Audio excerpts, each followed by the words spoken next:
नमस्कार दोस्तों, career with Ashu channel में आपका स्वागत करता हूं। मैं आशुतोष श्रीवास्तव आपके समक्ष एक नया वीडियो लेकर उपस्थित हुआ हूं दोस्तों, जो कि निबंध लेखन की महत्वपूर्ण श्रृंखला से संबंधित है। दोस्तों 21 महत्वपूर्ण निबंधों की श्रृंखला को हम लोग कवर कर रहे हैं पीसीएस और आरओ मुख्य परीक्षा के लिए, जिसमें दोस्तों हम लोगों ने अभी तक 8 निबंध किए हैं। और आज दोस्तों हम लोग देखेंगे निबंध नंबर 9, जो हमारा टॉपिक है आत्मनिर्भर भारत। दोस्तों ये बहुत ही महत्वपूर्ण निबंध है दोस्तों, आरओ मेंस के लिए जो 24 अप्रैल को होने वाला है, या पीसीएस 2022 मेंस के लिए दोस्तों, और यूपीएससी की जो परीक्षा दे रहे हैं जो लोग हिंदी माध्यम के छात्र हैं, उनके लिए भी ये बहुत महत्वपूर्ण है। ठीक है दोस्तों, तो आगे बढ़ने से पहले आप सभी लोगों से गुजारिश करूंगा, जो लोग चैनल पर नए हैं कृपया से लाइक कीजिए, शेयर कीजिए और सब्सक्राइब कीजिए, और बेल आइकन पर ऑल जरूर दबाइएगा ताकि सारी नोटिफिकेशन और इंपॉर्टेंट अपडेट्स आपको मिलते रहें। दोस्तों एक बहुत ही महत्वपूर्ण जानकारी आप लोगों के लिए, यूपी पीसीएस 2022 के लिए घटना चक्र के प्रीवियस ईयर पेपर का डिस्कशन चलाया जा रहा है दोस्तों, और उस पर 3 पेपर कवर करा दिए गए हैं। लिंक मैं डिस्क्रिप्शन बॉक्स में दे दे रहा हूँ, प्लेलिस्ट बना दी गई है, आप लोग उसको पूरा फॉलो करिए।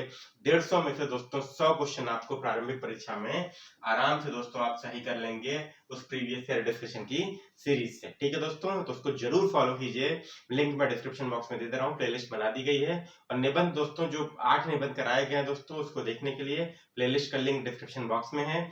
आरओ मेंस के लिए जो पत्र लेखन है दोस्तों, पूरे 9 पत्र कवर करा दिए गए हैं, उसका लिंक भी डिस्क्रिप्शन बॉक्स में प्लेलिस्ट बना दी गई है, आप सभी लोग देख सकते हैं। उत्तर लेखन की कॉपी जिसको चेक करानी है, वो निबंध की उत्तर लेखन की कॉपी चेक करा सकता है, टेलीग्राम ग्रुप का लिंक दे दिया गया है। ठीक है दोस्तों, और इस वीडियो को पीडीएफ प्राप्त करने के लिए टेलीग्राम ग्रुप जरूर ज्वाइन कीजिए, बिना उसके दोस्तों आपको पीडीएफ मिल पाना मुश्किल होगा। ठीक है दोस्तों, तो चलिए हम लोग स्टार्ट करते हैं। दोस्तों सब्सक्राइब जरूर कीजिए ताकि मोटिवेशन जो है बढ़ता रहे। ठीक है, चलिए स्टार्ट करते हैं दोस्तों। हम लोग का जो आज का टॉपिक है आत्मनिर्भर भारत। अब दोस्तों देखिए, आत्मनिर्भर भारत बेसिकली है क्या? आत्मनिर्भर भारत का मतलब क्या है? आत्मनिर्भर शब्द को पहले समझिए। आत्मनिर्भर का मतलब क्या है? अपने ऊपर निर्भर रहना। अपने ऊपर निर्भर रहना। क्यों अपने ऊपर निर्भर रहना जरूरत है? जरूरत क्यों है आज की? जरूरत इसलिए है दोस्तों, क्योंकि अगर अपने भुजा में ताकत नहीं होगी तो आपका कोई भी सहयोग नहीं करेगा। क्लियर हुई बात दोस्तों? तो अपनी भुजा में ताकत होना बहुत ही आवश्यक है, और इसकी आवश्यकता सबसे ज्यादा महसूस हुई कोविड-19 महामारी के समय में, जब विश्व के प्रत्येक देश जो है अपनी संरक्षणवादी नीतियों के कारण दूसरे देश के लोगों को रोजगार से निकाल रहा था। ठीक है, तो रोजगार से निकाल रहा था और अपने देश के नागरिकों को वरीयता दे रहा था, तो भारत सरकार ने भी वही करना प्रारंभ किया, और भारत सरकार ने भी 12 मई 2020 को आत्मनिर्भर भारत अभियान घोषित किया। और उसके बाद से दोस्तों भारत लगातार ये प्रयास कर रहा है कि भारत प्रत्येक क्षेत्र में जो है आत्मनिर्भर बने। अब दोस्तों आपको ये जानकारी होगी कि महात्मा गांधी जो थे हमारे, उन्होंने सबसे पहले जो है आत्मनिर्भर गांव और आत्मनिर्भर विकास का जो है नारा दिया था।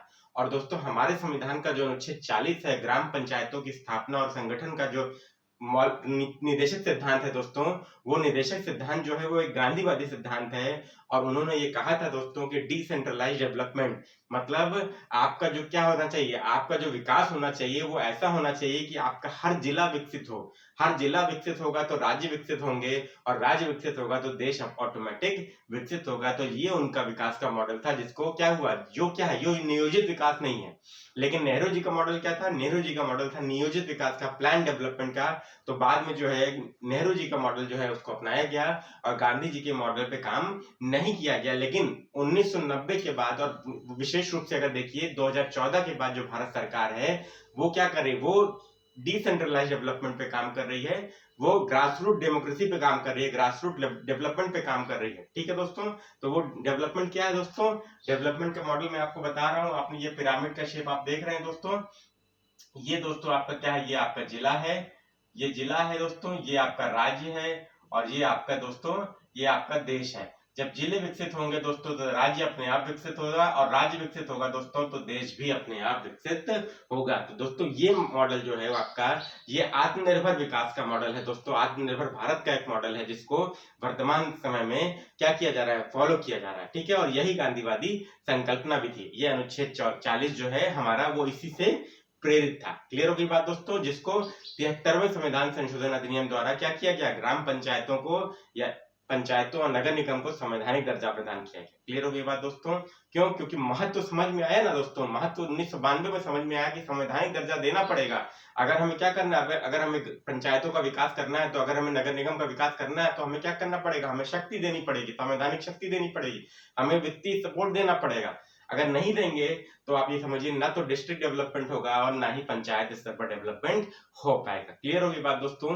तो ये आपको समझना पड़ेगा कि वर्तमान समय में अगर डेवलपमेंट करना है, नीचे तक पहुंचाना है, तो उसके लिए हमें क्या करना पड़ेगा, हमें ग्रास रूट डेवलपमेंट जो है उसको अपनाना पड़ेगा और जो आत्मनिर्भर भारत की संकल्पना है। क्लियर होगी बात दोस्तों? मैं उम्मीद करता हूँ टॉपिक आपको समझ में आ गया होगा, और अगर समझ में आ गया होगा तो चलिए आगे बढ़ते हैं। इससे पहले दोस्तों, पहले मैं ये बता दे रहा हूँ, और आप लोग देखिए निबंध स्टार्ट करने से पहले मैं आपको सबसे पहले बता रहा हूँ कि मैंने आपको बताया है पहले ही वीडियो में कि जिनको निबंध बिल्कुल भी लिखना नहीं आता वो सबसे पहला वीडियो देखिए, और उसमें मैंने बताया है कि निबंध कैसे लिखना है। प्रत्येक निबंध का एक सेट फॉर्मेट है जिसमें हमें इंट्रोडक्शन, बॉडी और कंक्लूजन के फॉर्मेट को फॉलो करना होता है। ठीक है दोस्तों? तो इंट्रोडक्शन या आपका प्रस्तावना, बॉडी या मुख्य प्रसंग, और कंक्लूजन या उपसंहार, इसको हमें फॉलो करना होता है दोस्तों। ये अगर फॉलो करेंगे, चाहे उत्तर लेखन कर रहे हैं और चाहे निबंध लेखन कर रहे हैं, तो आपको फुल मार्क्स मिलेंगे। क्लियर हो गई बात दोस्तों? तो सबसे पहले मैंने आपको बताया इंट्रोडक्शन और कंक्लूजन सबसे प्रभावशाली होना चाहिए, और अगर प्रभावशाली आपने दे दिया तो एग्जामिनर विवश हो जाता है आपका निबंध पढ़ने के लिए, और अगर आपका निबंध पढ़ने के लिए वो विवश हो गया तो आप समझिए जितना देर वो रुकेगा उतना ज्यादा क्या करेगा, मार्क्स देगा। आपने वो कहावत सुनी है ना, क्रिकेट में अगर जो ओपनर बैट्समैन होता है वो जितना ज्यादा देर पिच पर रुक जाता है उतना ज्यादा भारत के जीतने की संभावना बढ़ जाती है। इसका मतलब यही है कि अगर एग्जामिनर क्या जितना ज्यादा समय देगा आपकी कॉपी पे उतना ज्यादा आपको मार्क्स मिलने की संभावना होगा। क्लियर हो गई बात दोस्तों? तो मैं उम्मीद करता हूँ आप समझ रहे होंगे। इसके बाद दोस्तों चलिए स्टार्ट करते हैं। सबसे पहले हम लोग का जो इंट्रोडक्शन है या प्रस्तावना है उससे स्टार्ट करते हैं। देखिए दोस्तों, सब पुराने टाइम से स्टार्ट करते हैं। 1750 में दोस्तों, 1750 तक भारत क्या था, एंगल मेडिसन साहब एक क्या है, शोधकर्ता है, इन्होंने एक शोध किया, विदेशी शोधकर्ता हैं, कि 1750 तक जो भारत था वो क्या था, विश्व की अर्थव्यवस्था का 1/3 जीडीपी जो है वो भारत में उत्पादित होता था। देखिए मैं क्या लिख रहा हूं, एंगल मेडिसन की एक शोध के अनुसार 1750 तक विश्व के जीडीपी में भारत की हिस्सेदारी 1/3 थी। इसका मतलब आप समझिए दोस्तों कि विश्व में जितनी भी वस्तुओं का उत्पादन और क्या होता था, सेवाएं प्रदान की जाती थी, उसका 1/3 भारत में उत्पादित होता था। भारत स्वयं ही आत्मनिर्भर नहीं था, जब बल्कि विश्व के प्रत्येक देश को भी क्या करता था, सामान निर्यात करता था। क्लियर हो गई बात दोस्तों? आत्मनिर्भर का मतलब क्या है, आप क्या कर रहे हैं, अपना तो आप यूज कर ही रहे हैं वस्तुओं को और दूसरों को भी निर्यात कर रहे हैं। इसका मतलब आप क्या है, आप आत्मनिर्भर है। क्लियर हो गई बात दोस्तों? तो आत्मनिर्भर भारत था 1750 तक, एंगल मेडिसन साहब ऐसा कहते हैं। और आज की डेट में क्या स्थिति है, आज की डेट में दोस्तों एकदम उल्टा है। उल्टा क्यों? क्योंकि यही 1750 की भारत की स्थिति जो है, अंग्रेज और जितने भी विदेशी कंपनियां थी भारत में आई इसी के लालच में, और भारत को क्या किया, एक्सप्लॉइट किया, शोषित किया, और इतना ज्यादा एक्सप्लॉइटेशन किया, शोषण किया कि आपने दादा भाई नौरोजी की ड्रेन ऑफ वेल्थ थ्योरी सुनी होगी, धन बहिर्गमन का सिद्धांत सुना होगा, कि भारत को क्या किया जाता था, भारत को कच्चे माल के क्या करने के लिए, सप्लायर के रूप में और बाजार, जो बनी हुई वस्तुओं के बाजार के रूप में जो है उपयोग किया जाता था। और जो इंग्लैंड में औद्योगिक क्रांति हुई दोस्तों, वो औद्योगिक क्रांति का जो संसाधन था वो भारत था। मतलब जो इंडस्ट्रियल डेवलपमेंट अगर आपसे पूछा जाए, औद्योगिक क्रांति अगर आपसे पूछा जाए, तो औद्योगिक क्रांति का जो है वास्तव में अगर आप देखिए हकदार कोई देश है तो वो भारत ही था, जिसकी कॉस्ट पे जो है ब्रिटेन में औद्योगिक क्रांति हुई थी। क्लियर हो गई बात दोस्तों? तो अगर ब्रिटेन 18वीं शताब्दी में औद्योगिक क्रांति कर सकता है भारत के संसाधनों के बल पर, तो भारत आज की डेट में 21वीं शताब्दी में आत्मनिर्भर क्यों नहीं बन सकता? क्लियर हो गई बात दोस्तों? विकसित क्यों नहीं बन सकता? बन सकता है। तो ये आपको प्रस्तावना में लिखना है। क्लियर हो गई बात दोस्तों? मैं उम्मीद करता हूं प्रस्तावना क्लियर हो गया होगा। तो प्रस्तावना में ये आपको लिखना है। इसके बाद दोस्तों देखिए आवश्यकता क्यों पड़ी, मैंने आपको पहले ही बताया दोस्तों, पहले ये बताया कि कोविड-19 के समय दोस्तों क्या हुआ कि अभी क्या है, आज की डेट में जब 1990 के दशक में भारत ने भी क्या किया, भारत में भी जो है आर्थिक सुधार लागू हुए, आर्थिक सुधार लागू हुए, तो आज की डेट में प्रत्येक देश जो है वो क्या है, एक दूसरे पर निर्भर है। मतलब अगर मोबाइल फोन की तकनीक की बात करें तो तकनीक अमेरिका में बनती है, ठीक है दोस्तों, मदरबोर्ड चाइना में बनता है, कलपुर्जे जापान में बनते हैं। क्लियर हो गई बात? तो ये सारी चीजें क्या है, प्रत्येक देश जो है वो एक उत्पाद जो है एक जगह नहीं बनता, उसका सारा चीज जो है अलग अलग देशों में बनता है, उसकी विशेषज्ञता के अनुसार, देश की विशेषज्ञता के अनुसार जो है सामान सब जगह असेंबल बनता है, सब जगह बनेगा और एक जगह जाके असेंबल हो जाएगा, और क्या होगा, और फिर उसको निर्यात कर दिया जाता है जहां से डिमांड आती है। तो आज की डेट में क्या है, विश्व का प्रत्येक देश जो है वो आत्मनिर्भर है, आत्मनिर्भर नहीं है, वो प्रत्येक देश एक दूसरे के ऊपर आश्रित है। और यही आश्रित जो होना जो है, यही क्या है, यही खतरे की घंटी थी। और जो खतरे की घंटी कब बजी? कोविड-19 के द्वारा। ठीक है दोस्तों, तो कोविड-19 जो महामारी थी उसने क्या किया, उसने खतरे की घंटी बजाई और क्या किया, विश्व को क्या कर दिया, जो नासा या जो भारत क्या करता है, चांद पे जाने की बात करता था, लोग घर से बाहर निकलने को भी तरसने लगे, घर से बाहर निकलने में भी डरने लगे। ये ऐसी महामारी थी, ये ऐसा अदृश्य शत्रु था। क्लियर होगी बात दोस्तों? तो कोविड-19 पे भी हम लोग निबंध देखेंगे, इसका अगला निबंध जो है हम लोग का वही रहेगा दोस्तों। तो कोविड-19 ने क्या किया, खतरे की घंटी को बजाया और प्रत्येक देश को विचार करने पे मजबूर कर दिया कि हम ऐसा क्या करें कि आज की डेट में 21वीं शताब्दी में हम आगे विकास कर पाए और ऐसा विकास जो सतत विकास हो। ठीक है दोस्तों, तो यही संकल्पना जो थी, यही जन्म होता है आत्मनिर्भरता का। क्लियर होगी बात दोस्तों? तो भारत सरकार ने भी यहीं पे आत्ममंथन किया और आत्मनिर्भर भारत के पैकेज को घोषित किया। ये दोस्तों 12 मई 2020, ये डेट याद रखिएगा, 12 मई 2020 को भारत सरकार द्वारा आत्मनिर्भर भारत अभियान जारी किया गया। और ये आत्मनिर्भर भारत कुछ भी नहीं है दोस्तों, जितनी भी वर्तमान में क्या चल रही भारत सरकार की योजनाएं और स्कीम्स चल रही हैं, कार्य चल रहे हैं, उन सबका क्या है, ये उन सबका समावेशन, उन सबका संकलित रूप है दोस्तों ये। क्लियर हो गई बात?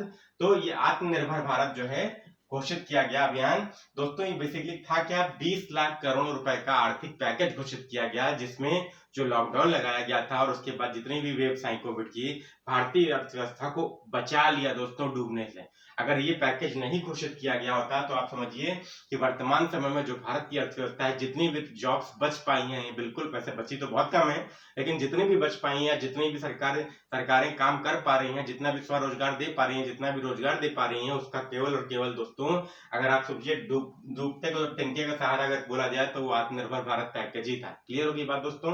तो इसी पैकेज की बदौलत जो है भारतीय अर्थव्यवस्था ने बाउंस बैक किया और वापस जो है अब विकास का पथ जो है पकड़ लिया है। और वर्तमान बजट में दोस्तों 9.2% का जीडीपी जो है भारत का प्रस्तावित है, प्रोजेक्टेड है। क्लियर होगी बात दोस्तों? तो इसी पैकेज का कमाल है। ठीक है, तो ये आपको बताना पड़ेगा। इसके बाद दोस्तों इसके 5 महत्वपूर्ण स्तंभ थे, ये आप बताइए क्या क्या स्तंभ थे, ये जरूर जिक्र कीजिएगा।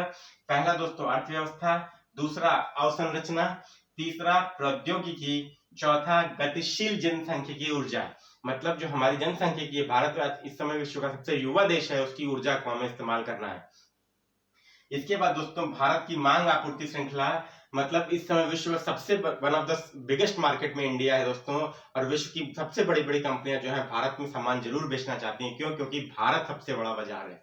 ठीक है, यही भारत की दोस्तों सबसे युवा देश और सबसे बड़ा बाजार, यही 21वीं शताब्दी में भारत की सबसे बड़ी शक्ति है दोस्तों। और इसी को हमें क्या करना है, इसी को हमें कैपिटलाइज करना है और आत्मनिर्भर बन के विश्व में परचम लहरा देना है कि विश्व गुरु भारत बन सकता है। क्लियर हो गई बात दोस्तों? इसके बाद दोस्तों इसकी लेकिन चुनौतियां भी हैं, ये इतना आसान नहीं है, इतना आसान नहीं है आत्मनिर्भर बनना। बहुत सारी चुनौतियां भारत में विद्यमान हैं। क्यों? क्योंकि भारत अभी भी विकासशील देश है और भारत मानव विकास सूचकांक में 129वें नंबर पे आता है दोस्तों 180 देशों में, जो एक सोचने वाली बात है। विश्व भुखमरी सूचकांक में भारत की स्थिति बहुत ही ज्यादा दयनीय है, अपने पड़ोसी देशों से, बांग्लादेश और पाकिस्तान से भी खराब स्थिति में भारत है दोस्तों। क्लियर हो गई बात? ये सोचने वाली बात है, आप समझिए। तो ये स्थिति होने के बाद जो है सतत विकास लक्ष्यों को प्राप्त कर पाना 2030 तक, ये भी एक सोचने वाला विषय हो गया है। तो इन सब पर विचार करना, ये सब चुनौतियां हैं दोस्तों। तो हम लोग देख लेते हैं कि करके क्या क्या चुनौतियां हैं। सबसे पहले देखिए दोस्तों, अत्यधिक आयात जो है दोस्तों भारत का सबसे बड़ी चुनौती है। अब अत्यधिक आयात क्यों? अब सोचिए दोस्तों, भारत का सबसे ज्यादा व्यापार जो होता है दोस्तों द्विपक्षीय व्यापार वो चीन के साथ होता है। भारत जितना सामान चीन को निर्यात करता है उसका 5 गुना चीन से आयात करता है। इस बात को समझिए दोस्तों। तो चीन ने अगर कोविड-19 के समय जो सीमा विवाद को खड़ा किया और अगर भारत को आंख दिखा रहा है तो क्यों नहीं दिखाएगा? आप समझिए दोस्तों, चीन एक आत्मनिर्भर देश है। विश्व इस समय दोस्तों विश्व का सबसे बड़ा और सबसे सक्षम विनिर्माण मैन्युफैक्चरिंग सेक्टर अगर किसी देश में है तो चीन में है। वो जब अमेरिका को आंख दिखा सकता है तो भारत की कोई उसके सामने अस्तित्व नहीं है दोस्तों। तो यही दोस्तों आत्मनिर्भरता का लाभ है दोस्तों। अगर हम आत्मनिर्भर होंगे तो हम विश्व के किसी भी देश की गीदड़ बकरी से डरेंगे नहीं। क्लियर हो गई बात दोस्तों? जैसा चाइना आज की डेट में कर रहा है अन्य देशों के साथ, भारत के साथ, ताइवान के साथ, जापान के साथ, वियतनाम के साथ, वो क्या कर रहा है, बेसिकली वो आंख दिखा रहा है। आंख इसलिए दिखा पा रहा है क्यों? क्योंकि वो एक आज की डेट में आत्मनिर्भर राष्ट्र हो चुका है। विश्व का सबसे बड़ा विदेशी मुद्रा भंडार अगर आज की डेट में किसी के पास है तो चीन के पास है, जिसके दम पे वो क्या कर रहा है दोस्तों, वो एंशिएंट मैरीटाइम सिल्क रूट जो है, पुराना रेशम मार्ग जो है उसको रिवाइव कर रहा है और भारत को स्ट्रिंग ऑफ पर्ल्स के तहत वो घेर रहा है दोस्तों। स्ट्रिंग ऑफ पर्ल्स क्या दोस्तों? भारत चीन विदेश संबंध भारत चीन संबंध का मैंने वीडियो बनाया है, निबंध का लिंक डिस्क्रिप्शन बॉक्स में मिल जाएगा आपको, उसको जरूर देखिए, ठीक है, परीक्षा के लिए इंपॉर्टेंट भी है। इसके बाद दोस्तों देखिए, मैन्युफैक्चरिंग सेक्टर जो है इसका कम विकसित होना, ये बात सही है दोस्तों। हमारा जो विकास है वो कैसा है, हमारी अर्थव्यवस्था जो है वो कृषि से सीधे दोस्तों सेवा क्षेत्र में क्या शिफ्ट की है। विनिर्माण क्षेत्र का हमारा जो मैन्युफैक्चरिंग सेक्टर है, विनिर्माण क्षेत्र है, वो पूर्णतः विकसित हो ही नहीं पाया, ठीक है दोस्तों। तो आप समझिए दोस्तों, हमारा जो डेवलपमेंट है वो रोजगार विहीन है, ठीक है, रोजगार विहीन है, और हमारा जो मैन्युफैक्चरिंग सेक्टर है वो पूर्णतः डेवलप नहीं है, ठीक है। इसके बाद दोस्तों कृषि का घटता आकर्षण। अब आप समझिए दोस्तों, कृषि का आकर्षण क्यों नहीं घटेगा, इतना मेहनत करने के बावजूद भी दोस्तों किसान को मिलता क्या है, किसान को मिलता है 2 वक्त की रोटी, वो भी बहुत मुश्किल से। और कृषि का लगातार बढ़ता हुआ घाटा जो है ये सोचने पे मजबूर करता है कि क्या किया जाए, कृषि को क्या किया जाए, कृषि को कंटिन्यू किया जाए as a sector of the economy, की क्या किया जाए, उसको किसी और मॉडल के रूप में देखा जाए, ठीक है दोस्तों। लेकिन यही कृषि थी दोस्तों, आप समझिए कि कोविड-19 में जब लॉकडाउन लगा तो विश्व के प्रत्येक अर्थव्यवस्था को चोट पहुंची और भारत को भी चोट पहुंची, जिसमें दोस्तों भारत के सेवा क्षेत्र और आपके उद्योग क्षेत्र दोनों लड़खड़ा गए थे। यही कृषि था दोस्तों, जो क्या था, जो आत्मनिर्भर बनकर जिस कृषि ने आपका रिकॉर्ड तोड़ उत्पादन किया खाद्यान्न का, और भारत के लोगों को जो है भुखमरी की स्थिति से बचा लिया। ऐसी कभी स्थिति नहीं पैदा हुई कोविड-19 के टाइम में कि भारत के लोगों को खाने के बारे में सोचना पड़े, ठीक है दोस्तों। इस समय रूस और यूक्रेन का युद्ध चल रहा है दोस्तों, और गेहूं दोस्तों क्या है, गेहूं की कीमत धीरे धीरे बढ़ने लगी है, और आने वाले दिन में आप देखिएगा गेहूं की शॉर्टेज भी होने लगेगी। और फिर ये भारत के पास दोस्तों ये मौका है कि भारत क्या कर सकता है, भारत गेहूं का उत्पादन बढ़ाकर और विश्व को निर्यात भी कर सकता है, और अपना विदेशी मुद्रा का भंडार भी बढ़ा सकता है, ठीक है दोस्तों। इसे अपॉर्चुनिटी कॉस्ट बोलते हैं। इसके बाद दोस्तों सेवा क्षेत्र में कम रोजगार। भारत का दोस्तों सेवा क्षेत्र सबसे ज्यादा डेवलपमेंट, अर्थव्यवस्था में सबसे ज्यादा योगदान अगर किसी क्षेत्र का है दोस्तों तो सेवा क्षेत्र का है, लगभग दोस्तों 55 से 58% ये मान लीजिए। और इतना योगदान होने के बाद भी लेकिन रोजगार की अगर बात कीजिए तो रोजगार में बहुत ज्यादा सिग्निफिकेंट योगदान नहीं है सेवा क्षेत्र का, और अगर जो भी रोजगार उपलब्ध है वो असंगठित क्षेत्र में ज्यादा है। अब आप समझिए दोस्तों, भारत में जो रोजगार की स्थिति है 93% जो रोजगार है भारत का वो असंगठित क्षेत्र में है। अब असंगठित क्षेत्र में आप समझिए दोस्तों उसमें सामाजिक सुरक्षा नहीं होती है दोस्तों, ठीक है दोस्तों। तो ये सेवा क्षेत्र का कम रोजगार जो है ये भी क्या है, एक सोचने वाली बात है, ये भी एक बड़ी चुनौती है। इसके बाद दोस्तों हमारी जो समृद्धि है वो रोजगार विहीन समृद्धि है। हमारे देश में बेरोजगारी जो है बहुत ज्यादा हाई है, और चाहे वो केंद्र के स्तर पे आप देखिए, राज्य के स्तर पे देखिए, और जो लैंडलॉक्ड स्टेट हैं जैसे यूपी हो गया, बिहार हो गया, उड़ीसा, ये सारे स्टेट्स, आपके मध्य प्रदेश हो गया, ये सारे स्टेट हो गए जहाँ पे जो क्या है, जो कोस्टल लाइन, जो समुद्र तटीय रेखा से दूर है, लैंडलॉक्ड स्टेट हैं, वहां पे क्या है दोस्तों, वहां पे कंपनियां ही नहीं है, प्राइवेट सेक्टर ही नहीं है, और गवर्नमेंट सेक्टर में दोस्तों उतनी जॉब्स निकल नहीं रही है। तो वहां का लोग क्या करेगा, वहां का लोग युवा जो है क्या करेगा दोस्तों, वहां का युवा विवश है कि बेरोजगार रहने के लिए, ठीक है दोस्तों। तो रोजगार विहीन समृद्धि है। इसके बाद दोस्तों कौशल विकास की भी एक कमी है दोस्तों। हमारे देश में क्या ग्रेजुएट तो हम हो जाते हैं, स्नातकोत्तर तो हम कर लेते हैं, ठीक है दोस्तों, यूजी और पीजी तो कर लेते हैं, लेकिन हमारे पास स्किल नहीं होती दोस्तों। स्किल नहीं होगी दोस्तों तो बिना स्किल के प्राइवेट सेक्टर नौकरी नहीं देता। तो स्किल डेवलपमेंट होना चाहिए, इसके लिए दोस्तों प्रधानमंत्री कौशल विकास योजना प्रारंभ की गई थी, ठीक है दोस्तों। इसके लिए दोस्तों अगला देखते हैं, सरकार की निवेश की सीमित क्षमता।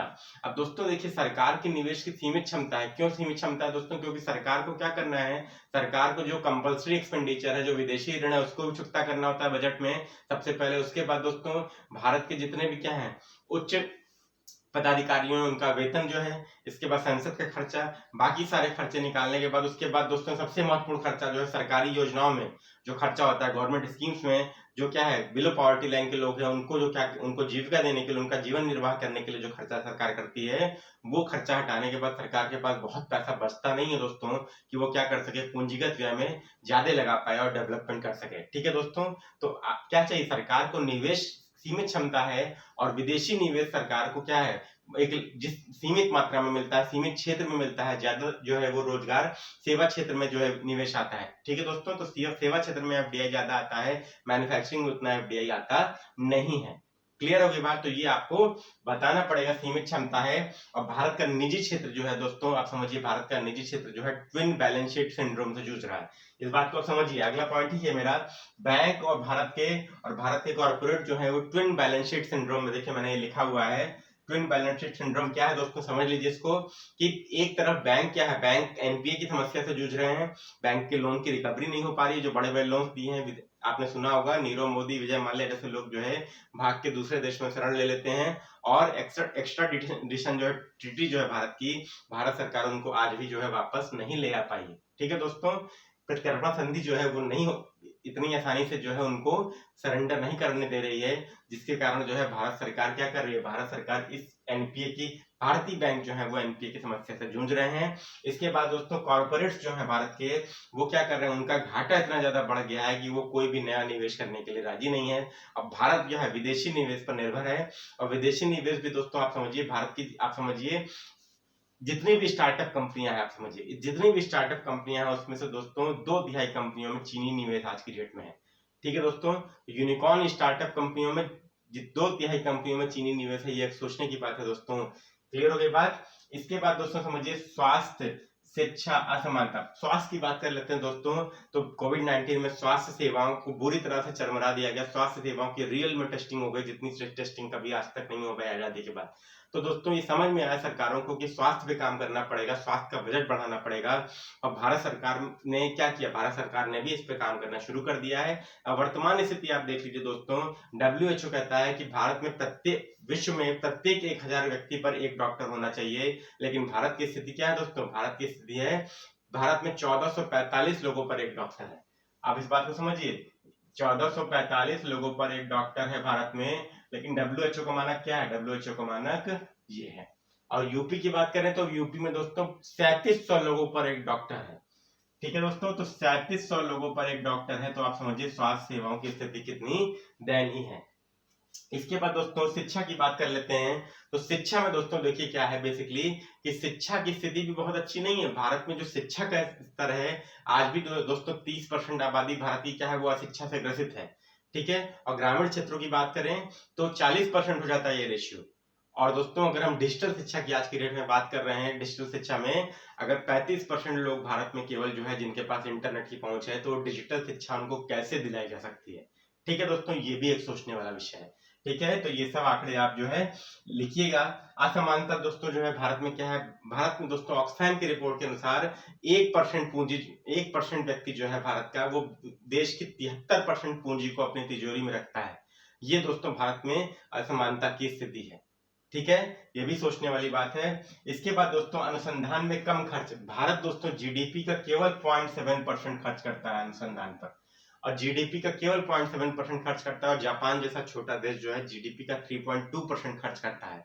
तो ये भी दोस्तों एक क्या है, एक बहुत बड़ी चुनौती है। भारत को क्या करना पड़ेगा, जीडीपी पे खर्च अनुसंधान पे करना पड़ेगा, और करेगा दोस्तों उसका परिणाम कृषि में मिलेगा, स्वास्थ्य में मिलेगा, शिक्षा में मिलेगा, हर क्षेत्र में मिलेगा। और दोस्तों विश्वविद्यालय रैंकिंग की बात कर लेते हैं। शिक्षा के स्तर में एक रह गया, विश्वविद्यालय रैंकिंग में दोस्तों टॉप 100 विश्वविद्यालय में भारत का विश्वविद्यालय आ ही नहीं पाते, तकनीकी संस्थान आ ही नहीं पाते। ये भी क्या है, ये भी विश्व स्तर पर भारत की शिक्षा और तकनीकी की क्या है, एक तरीके से विचार विमर्श की आवश्यकता को प्रेरित करता है। ठीक है दोस्तों, तो ये चुनौतियां हो गई। अब समाधान दोस्तों क्या क्या भारत सरकार ने अभी तक क्या प्रयास किए या क्या समाधान हो सकता है, इसके बारे में भी हम लोग चर्चा कर लेते हैं। दोस्तों देखिए, विनिर्माण क्षेत्र को बढ़ावा देने के लिए 2014 में मेक इन इंडिया स्कीम लागू की गई। इसके बाद दोस्तों मोदी जी ने प्रयासों से असेंबल इन इंडिया, आइए और भारत में असेंबल कीजिए, बनाइए कहीं भी, कोई दिक्कत नहीं, ये भी लॉन्च किया गया। वोकल फॉर लोकल आपने सुना होगा दोस्तों, इसको प्रमोट किया जा रहा है आज की डेट में। वन डिस्ट्रिक्ट वन प्रोडक्ट को प्रमोट किया जा रहा है, और इस बार के बजट में दोस्तों एक स्टेशन एक उत्पाद को भी प्रमोट किया जा रहा है। क्यों, क्योंकि डाइवर्सिफिकेशन के लिए जो लोकल उत्पाद है वो विश्व स्तर पे पहुंचे, देश के प्रत्येक हिस्से में और विश्व के प्रत्येक हिस्से में पहुंचे, इसके लिए वोकल फॉर लोकल जो है प्रमोट किया जा रहा है।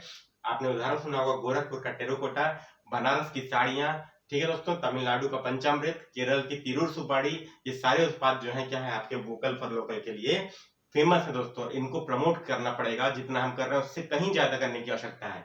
इसके बाद दोस्तों हमारी जो जैम तकनीक थी, जनधन, आधार और मोबाइल, जैन का मतलब जनधन आधार और मोबाइल तकनीक थी, जिसके द्वारा हमने क्या किया, कोविड-19 के टाइम में आपात स्थिति में भी प्रत्येक व्यक्ति तक जो है पैसा पहुंचाया गया। ठीक है, तो ये इस तकनीकी की सफलता थी दोस्तों, कि जिसके कारण जो है कोविड-19 के समय में किसी भी प्रकार की कोई समस्या नहीं हुई और भारत ने आत्मनिर्भरता का परिचय विश्व स्तर पर दिया। ठीक है दोस्तों, आत्मनिर्भर कृषि, कृषि को आत्मनिर्भर बनाना पड़ेगा दोस्तों। और पीएम किसान योजना जो है भारत के प्रत्येक किसान को जो है 6,000 रुपए वार्षिक जो है प्रदान करती है। दोस्तों कृषि क्षेत्र की अनेक योजनाएं जो है, कृषि सिंचाई योजना ले लीजिए, मृदा स्वास्थ्य कार्ड योजना ले लीजिए, जितनी भी योजनाएं हैं वो कृषि को आत्मनिर्भर बनाने के लिए प्रयत्नशील हैं। जिससे दोस्तों क्या है, कृषि अगर आत्मनिर्भर होगी दोस्तों, तो भारत की सबसे ज्यादा आबादी जो है वो कृषि क्षेत्र पर निर्भर है। और कृषि क्षेत्र पर सबसे ज्यादा लोग अगर निर्भर हैं और कृषि अगर आत्मनिर्भर हो जाएगी तो वो लोग भी अपने आप आत्मनिर्भर हो जाएंगे। ठीक है दोस्तों, गति शक्ति योजना, आधारभूत ढांचे को बढ़ाने के लिए दोस्तों पीएम गति शक्ति योजना जो है इस साल के बजट में जो है लागू की गई है। बजट का वीडियो दोस्तों जिसको देखना है, लिंक डिस्क्रिप्शन बॉक्स में है, आप लोग जो है लिंक डिस्क्रिप्शन बॉक्स में क्लिक कीजिए लिंक पे और पूरा बजट देख डालिए, उसके आंकड़े भी आप लोग निबंध में यूज करिए। ठीक है दोस्तों, इसके बाद दोस्तों रोजगार उपलब्ध कराना, किसमें, केवल रोजगार उपलब्ध नहीं कराना, संगठित क्षेत्र में रोजगार उपलब्ध कराना। क्यों? क्योंकि वो व्यक्ति जो रोजगार प्राप्त करे कम से कम वो सामाजिक सुरक्षा के दायरे में रहे। ठीक है दोस्तों, तो संगठित क्षेत्र में रोजगार को भारत को बढ़ाना पड़ेगा, ये आज की डेट की आवश्यकता है। इसके बाद दोस्तों राइट टू एजुकेशन, ठीक है, शिक्षा का अधिकार अधिनियम लागू किया गया, जिसके तहत 6 से 14 वर्ष के बच्चों को निःशुल्क शिक्षा दी जा रही है। लेकिन दोस्तों उस निःशुल्क शिक्षा को क्या करना पड़ेगा, मानकीकरण करना पड़ेगा, स्टैंडर्ड देना पड़ेगा, तब वो बच्चा क्या करेगा, जो आज की डेट में जो तकनीक है, जो जो शहर का जो बच्चा है उससे कॉम्पीट कर पाएगा, कंपटीशन निकाल पाएगा, या प्राइवेट सेक्टर में अच्छी सैलरी पे जो है आपको प्लेसमेंट मिल पाएगा उसको। ठीक है दोस्तों, इसके बाद दोस्तों आयुष्मान भारत योजना के तहत प्रत्येक भारतीय परिवार को जो गरीबी रेखा से नीचे है उसको 5 लाख तक का बीमा दिया गया है। ठीक है दोस्तों, तो इस पर ये एक अच्छा कदम है दोस्तों। स्टैंड अप और स्टार्टअप स्कीम जो है वो भी क्या की गई है, स्टैंड अप और स्टार्टअप भी जो है, जो नए युवा जो है जो क्या करना चाहते हैं, अपना स्वरोजगार खोलना चाहते हैं, उनके लिए क्या है, उनके लिए बढ़ावा देने के लिए स्टैंड अप स्कीम और स्टार्टअप स्कीम जो है भारत सरकार द्वारा लागू की गई है। इसके बाद दोस्तों कौशल विकास को बढ़ाने के लिए पीएम कौशल विकास योजना, किसानों के लिए पीएम किसान, और दोस्तों मनरेगा जो है, मनरेगा जो है 2015 में विश्व बैंक ने इसे विश्व का सबसे बड़ा लोक निर्माण कार्यक्रम घोषित किया है। तो मनरेगा दोस्तों आप समझिए छोटा मोटा प्रोग्राम नहीं है, आप इसको ऐसी स्कीम मत समझिएगा, ये बहुत ही सफल स्कीम है।